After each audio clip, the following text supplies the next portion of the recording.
It's 7 p.m. on Monday, the 20th of May, 1991. I'm Rodney Crouch, and I've come to Stansted Church to witness the beginning of a very historic event.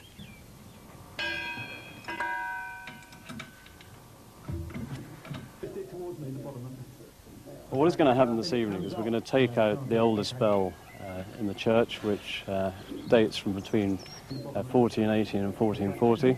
It's going to be lowered 30 feet out of the tower, and then we're going to put it on a trailer which has been loaned to us by the Royal Artillery at Woolwich, and then it will be put in under cover for our carnival event on Sunday the 9th of June. And where is it going on the 9th of June? We will start from here, and it will go the full 25 miles by road, effectively up the A20, in 6 separate stages, all the way to Whitechapel Bell Foundry in Whitechapel Road. Now, you've got a very large number of people who you hope are going to accompany the bell. That's right. That's obviously for fundraising reasons, but also for security reasons, because I gather that on some previous occasion a bell went missing, didn't it? Well, that's right, Rodney, yes. In fact, not here, but in the neighbouring parish at Trosley. The story goes that in around 1750, one of the church wardens volunteered to take one of their 3 bells down and back to Whitechapel Foundry. It was cracked, it needed recasting, so the bell was lowered down, put on his pony and trap. He, the bell, and the pony and trap set off and were never seen again. Well, we sincerely hope that doesn't happen in this particular case. Well, I can hear some ringing going on inside the tower, as indeed they're beginning to move the bell from its cradle. Let's go inside and see what's happening. Let's do that.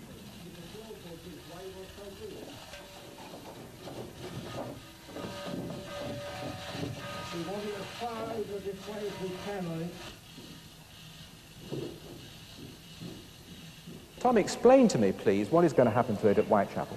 It's going to be re-tuned, and the crown will be drilled out, together, in fact, with the other 2 bells that are in the tower.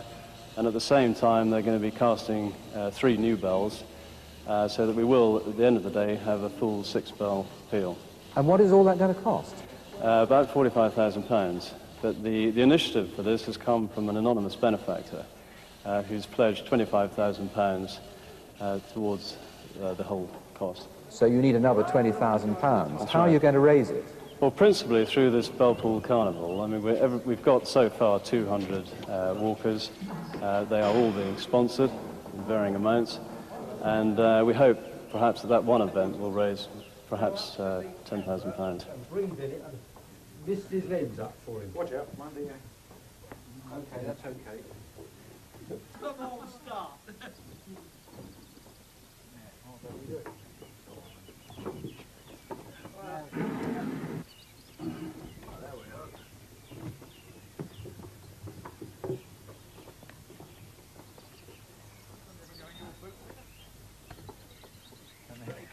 Oh, it would help.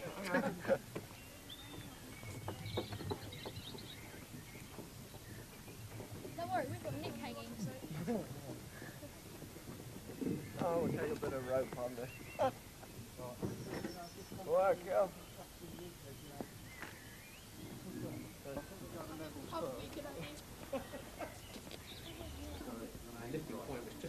After all that hard work, it's time for a pint for the men from the Kent County Association of Change Ringers.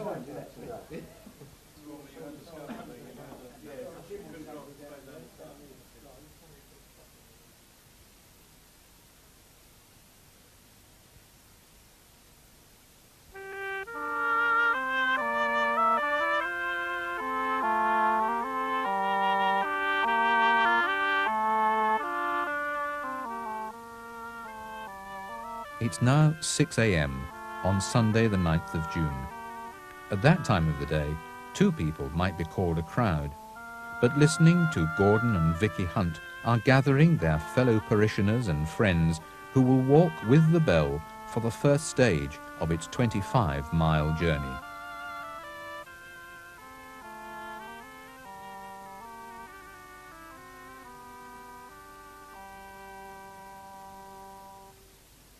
But first, there are speeches. From the vicar, Reverend David Clark, the Bishop of Rochester, and the Mayor of Tunbridge. The walkers receive a blessing from Bishop Michael. The Son and the Holy Spirit be amongst you this day and forevermore. Amen. And there's a presentation of commemorative scrolls for both the bishops and the mayor. Then it's time for the photographs and an unplanned moment of comedy. Ready? Neville Phillips, who's organised the whole undertaking, begins the countdown, and we're off. With the mayor. Away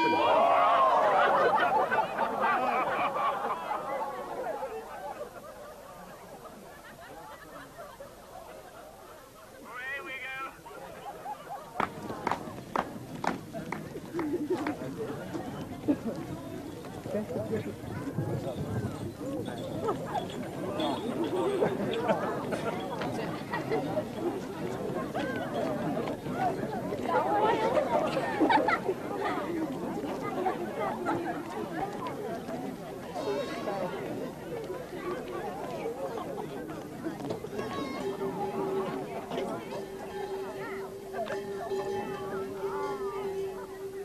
From here to the first stop, it's 6 miles, giving the camera crew time to find out what the scrolls contain and how the bishops feel about getting up so early. What does it say? This says it's been presented to me on the occasion of St Mary's Stansted Bell Pull, Sunday the 9th of June 1991, and signed and sealed by the rector. A very impressive document, actually. Yeah. Why did you make this personal sacrifice to get up so early to be here this morning? Well, getting up at 5 o'clock on a June morning is a joy rather than a sacrifice, isn't it? And I thought the cause was excellent, and I'm very impressed that 200 people have equally got up early and are walking 25 miles, which I'm not. I'm very pleased to have been asked. It's been lovely. The sun's come out at the right moment, and it's lovely to be here. I was just looking around and thinking that this valley must be almost exactly the same as it was when all these costumes were contemporary.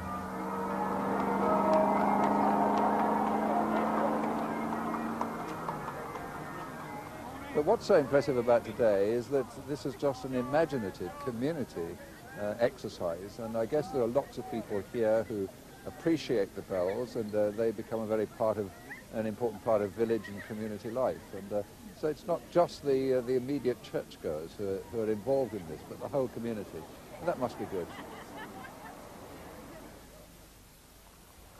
Nothing I've ever seen has been such an evocation of the spirit of Christian pilgrimage as the scene among these fields of Kent.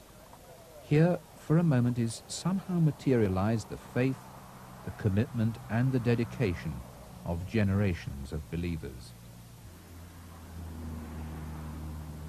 Now the first 6 miles are done, and we're at Farningham, with thoughts only of breakfast.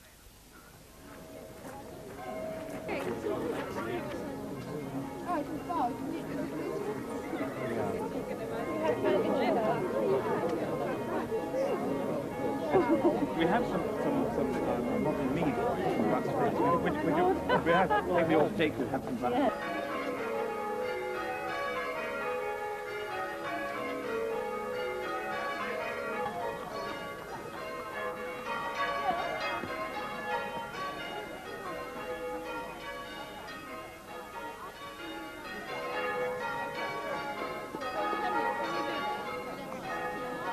The next stage takes us from Farningham to Swanley, just 3 miles, and barely time enough for Noel Acheson Gray to set up his checkpoint with Marco Gandolfo at St Mary's Church.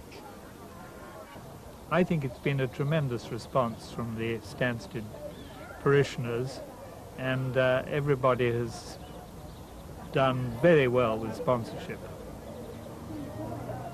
Here we're joined by Jazz Unlimited for the next leg, the 4 miles to Sidcup, which takes us past Ruxley Manor and Ruxley Corner. The narrow and crowded street outside the Church of St John the Evangelist almost defeats the bus, which provides a constant shuttle service between the stages. 13 miles are passed, and here there's a welcome opportunity to sit for lunch.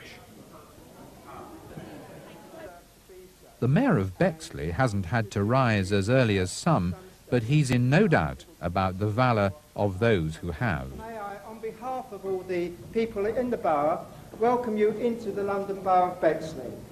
We do really think that this is a magnificent undertaking that you people have done today to bring your bell from such a lovely old church way back in one of the lovely villages of Kent to take it to London so that it can be repaired and renewed, and so that its life will continue the way it has over all the centuries. I think that is an absolute marvellous undertaking that you are doing today.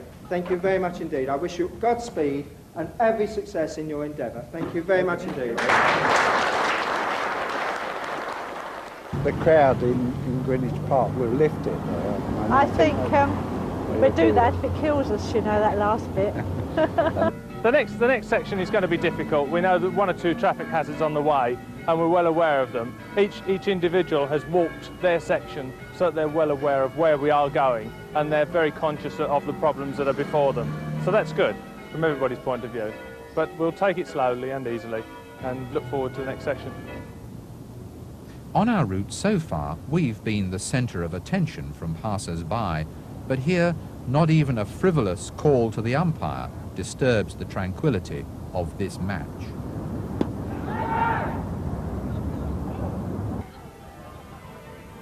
Elton, and we're tangling with the Sunday traffic, impatient to get to their urgent leisure pursuits.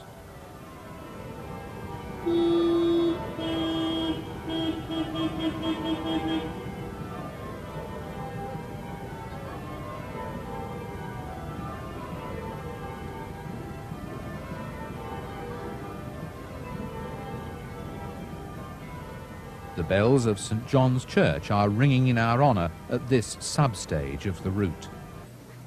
There's a welcome moment to rest weary feet and take a refreshing drink. At this urban bus stop, it's probably here more than anywhere else along the route that the medieval costumes strike the greatest note of contrast with the modern world. Kidbrooke, the hall of St. James's Church, 19 miles gone. The leg from here to Greenwich takes us across a windswept black heath,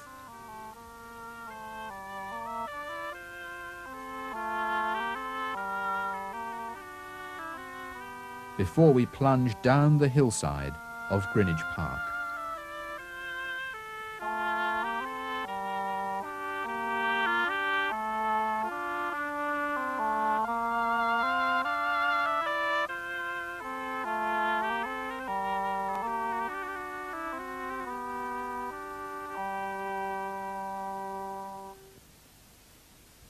This weekend, Greenwich Festival is underway, and we seem to fit quite naturally into the celebrations alongside Cutty Sark.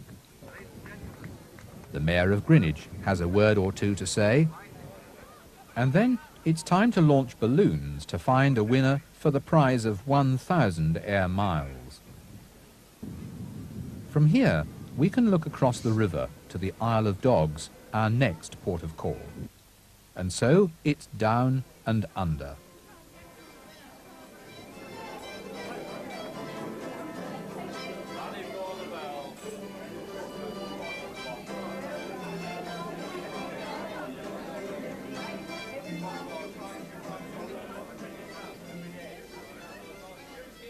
Town where we came from in Tasmania, we've had a church bell sent to the same foundry and ordered 17 more to suit the tuning of that particular bell to hang in the church of what is known as the Church of Apostles back in Launceston, Tasmania. Thrilled I am. I think the whole thing is a wonderful thrilling about the heritage of the bells, which is celebrating the past, the present and the future, which is a wonderful event really to be connected with. I think it's been the most tremendous success, and I can't remember any event we've ever organised in our parish which has brought in so many people of different ideas, ages. You know, it really has been a great success from that point of view. Because we're three separate villages, you see, and we don't always combine in everything we do, or we don't quarrel, but I mean, we don't always combine. And this has brought everybody together, which is jolly good.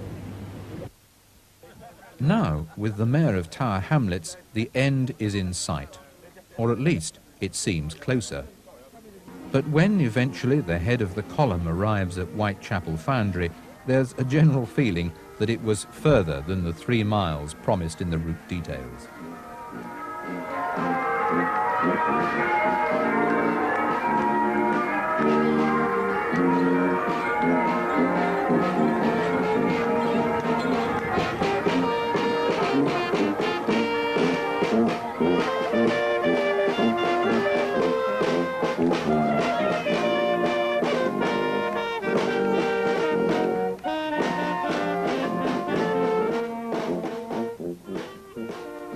Hello, my name is Alan Hughes. I'm speaking to you from the Whitechapel Bell Foundry. Welcome everybody and well done. First class effort.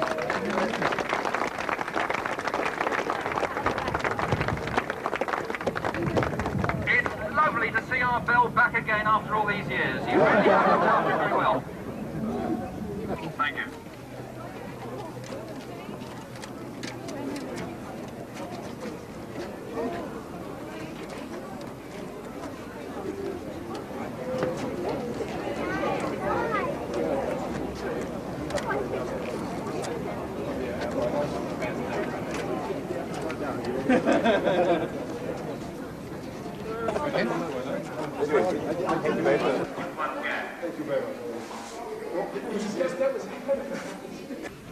Well, when we receive all the bells, because this is just one, we will be drilling a centre hole through the centre of the crown of the bell. We will be cutting away from the inside of the bell its original wrought iron cast-in clapper staple, and with the other bells we will be tuning it and equipping it with completely new ringing fittings, which will then be assembled into a new bell frame.